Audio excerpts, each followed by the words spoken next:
Hello viewers, welcome again to my fourth lecture on GATE 2021, the section 2 which I have started applied mechanics and design, and the module is engineering mechanics. Myself, Professor Hemant Sharma, working in Department of Mechanical Engineering in a renowned college, Engineering College of Indore, Prestige Institute of Engineering Management and Research. So viewers, this is my short profile. All those who are regularly seeing my videos must be knowing this very well. And this is the syllabus as per the GATE 2021 of engineering mechanics. In my lecture number 4 today, the content which I will be covering are the numericals on finding the resultant of non-coplanar and non-concurrent and coplanar forces. We will also find the direction of the resultant, as well as we will be finding today the new thing, that is the position of the resultant, and that we will find out by Varignon's principle. So student, let's start quickly our next part of the lecture. Before proceeding further, I request you all to please subscribe my YouTube channel. So, and also press the bell icon so that you can get my latest notifications of my next videos. The graphical representation of moment.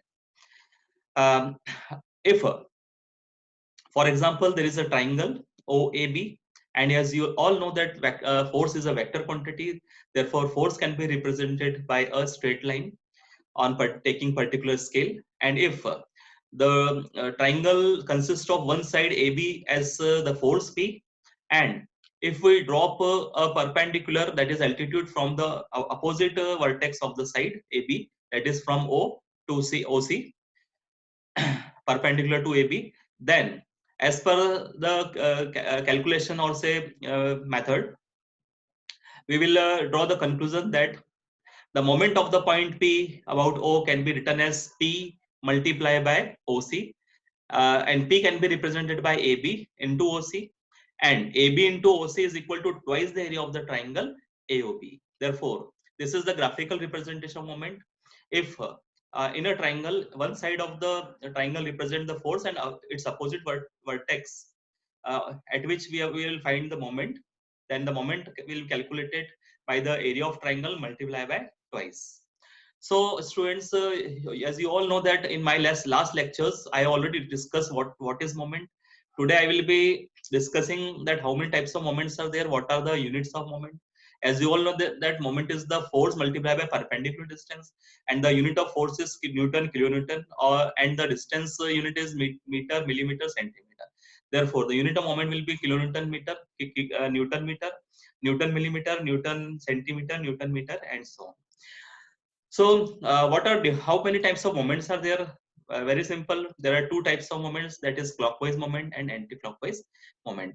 As you can see in the diagram, it is very easy to explain that if the force tends to move the object clockwise, then the moment will be treated as clockwise. And if the forces will uh, treat the object to move anti-clockwise, then the moment will be anti-clockwise.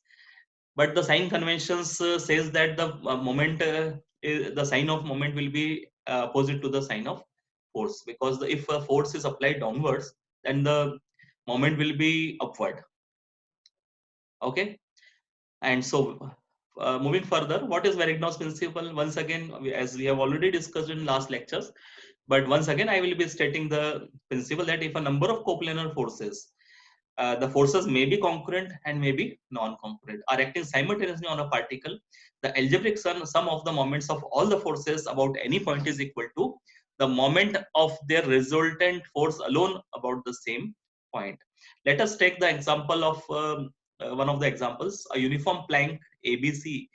A plank may be treated as a solid material or rigid material, a straight bar AC, having, as you can see that there are two supports, one at point A and one at point B, and its weight is 30 Newton. You all know that whatever is the length of the rod AC, the weight will always be concentrated towards the center.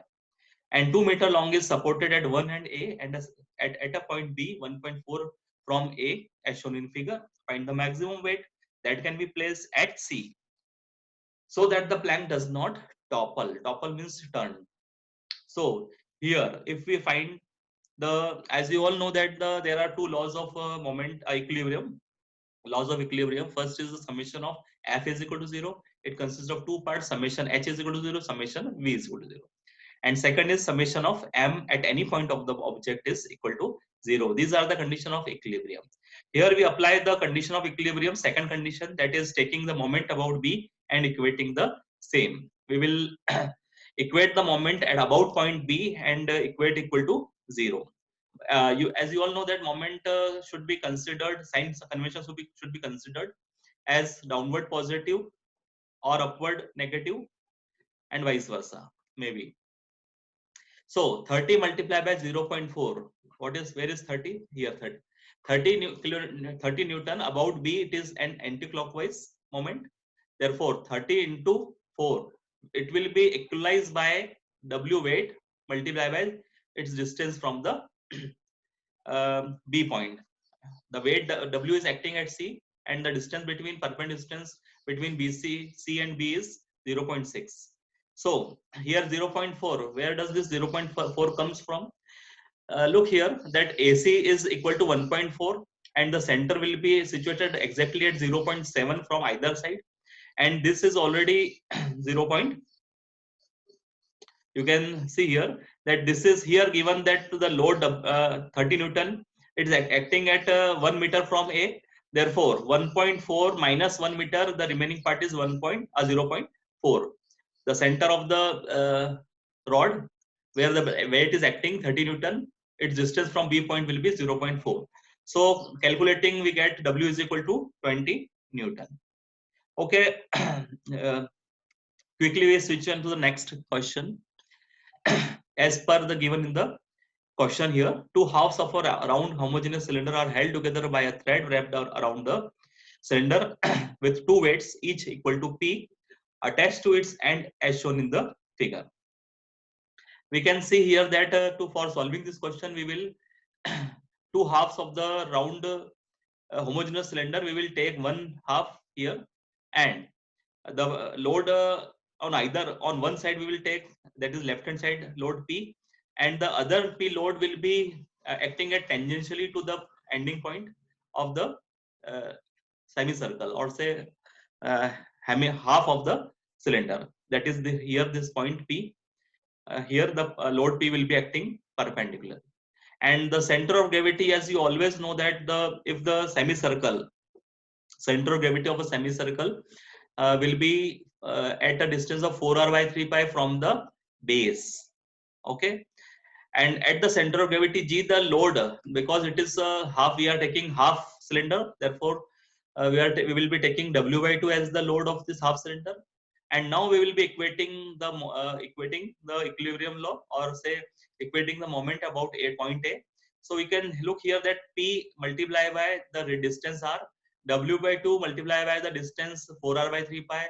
These both the moments will be acting anti-clockwise, and the force P, which is at a distance of 2r, that is diameter, or say 2r from A, it will be acting clockwise. So equating here, P into R plus W by 2 into 4r by 3 pi will be equal to P into 2r. And solving the equation, we will get the value of the P, the minimum value of the P, so that such that it does not, it will be in equilibrium, or say does not move either side, will be equal to 2W upon 3 pi. So this is the question which we have solved by taking some variables W, P, and so. If the variables here will be given as a constant, if the value of W is given, for example, 100 Newton, then we will put the value of W here, and we will get the final answer as in the form of constant. So moving forward toward the example number 3.4, and I think that I will be giving you the assignment for yourself to solve this question. And if any problem arises, then I will be there to solve your queries. Okay. So I will be moving forward toward next example, that is example 3.5.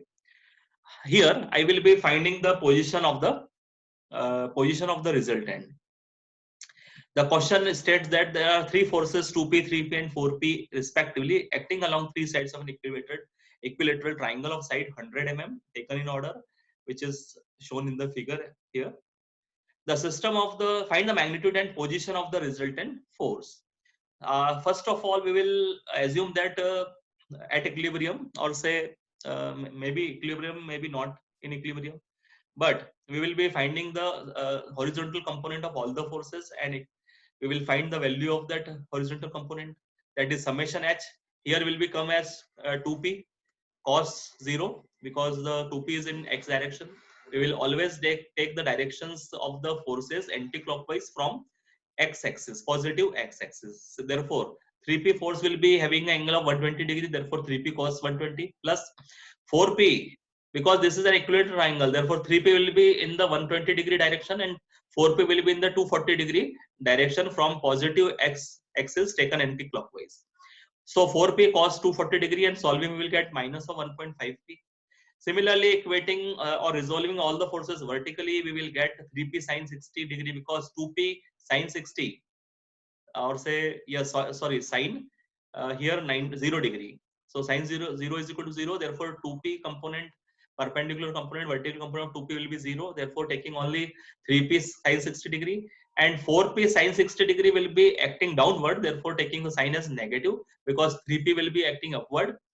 Awesome. You get my point?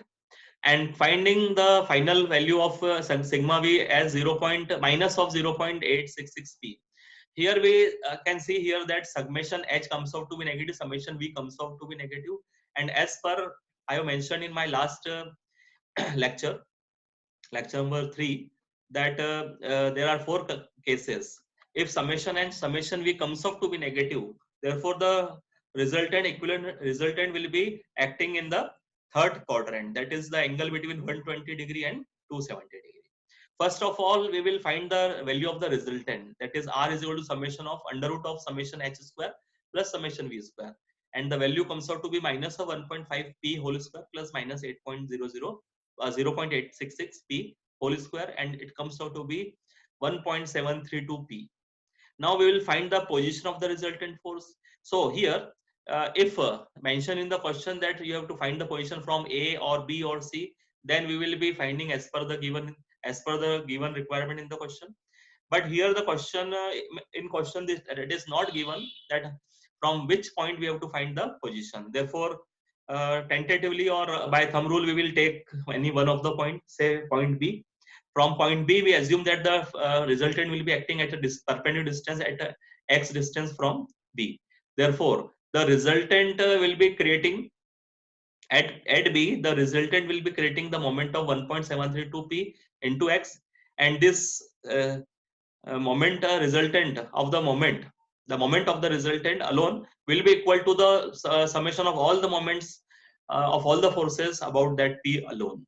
From here figure you can see that 4p will be passing through B, therefore its moment will be 0, and other two forces analyzing 2p will also passes through B, therefore its moment is also 0, and the only remaining force is 3p, and its moment will be 3p into 100 sine 60 degree.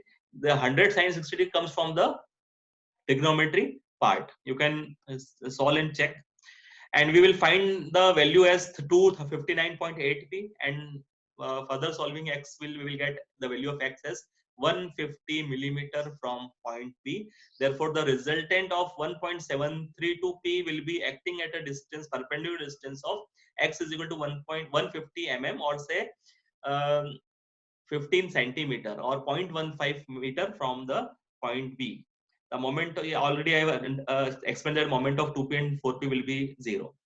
Okay, as you have all understood that how to find the position of the force or this position of the equivalent resultant from any point.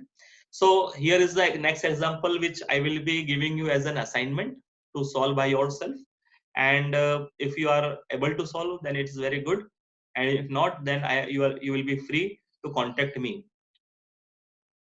My contact number I have not given in the slide here, but I am telling you that my mobile number is 7024340000 7.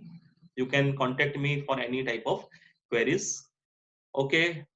Thank you for my today's lecture. We will meet in soon in next lecture.